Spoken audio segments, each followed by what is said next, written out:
আজিকর কাণ্ড নিয়ে প্রথম থেকেই প্রশ্ন উঠতে শুরু করে কলকাতা পুলিশের ভূমিকা নিয়ে।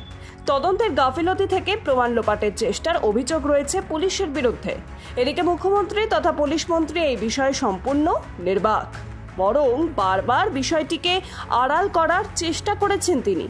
এদিকে এবার সিবিআই এর নজরে কলকাতা পুলিশের একাধিক উচ্চপদস্থ আধিকারিকরা। সেই তালিকায় রয়েছেন কলকাতা পুলিশের শীর্ষ কর্তারাও।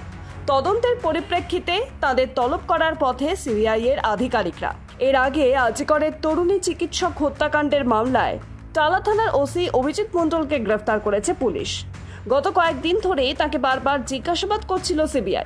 এমনকি মৃতদেহ উদ্ধারের পর কেন তিনি দেরি করে এফআইআর রুজু করলেন তা নিয়ে প্রশ্ন উঠতেও শুরু করে।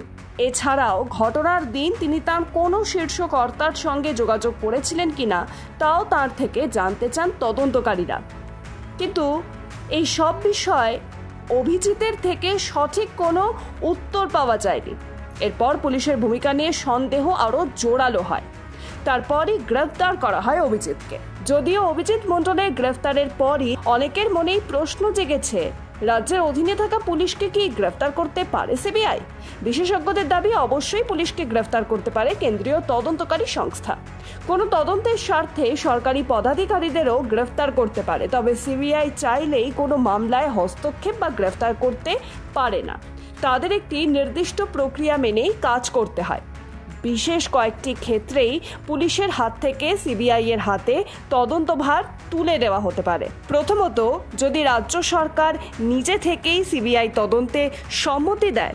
দ্বিতীয়ত, যদি সুপ্রিম কোর্ট সরাসরি সিবিআইকে তদন্তভার দেয়। তৃতীয়ত, যদি কোনো রাজ্যের হাইকোর্ট মামলার তদন্ত সিবিআই এর হাতে তুলে দেয়, তাহলেই পুলিশের হাত থেকে সিবিআই তদন্তভার নিতে পারে। এমনকি গ্রেফতারের ক্ষেত্রেও কিছু নিয়ম মানতে হয় সিবিআইকে। কোনো মামলার তদন্তে সিবিআই যদি কোনো সাংসদ বা বিধায়ককে গ্রেফতার করে, তবে নিয়ম অনুযায়ী তাদের উপরাষ্ট্রপতি বা বিধানসভার অধ্যক্ষের অনুমতি নিতে হয়। একইভাবে সরকারি আমলা বা পুলিশ অফিসারকে গ্রেফতারের ক্ষেত্রেও সিবিআই এর রাজ্যের অনুমতি নেওয়া উচিত।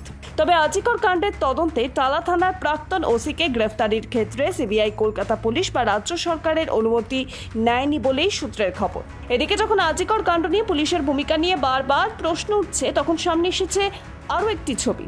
মুর্শিদাবাদের রানীনগরে উর্দি পরেই তৃণমূল নেতার জন্মদিনে হাজির হতে দেখা গিয়েছে এক পুলিশ কর্তাকে। আর সম্প্রতি মুর্শিদাবাদের রানীনগর থানার শেখপাড়ায় একটি কেকের দোকানে তৃণমূলের অঞ্চল সভাপতি সোহেল রানার জন্মদিনে অনুষ্ঠানে হাজির হন রানীনগর থানার এসআই তাজ আলম।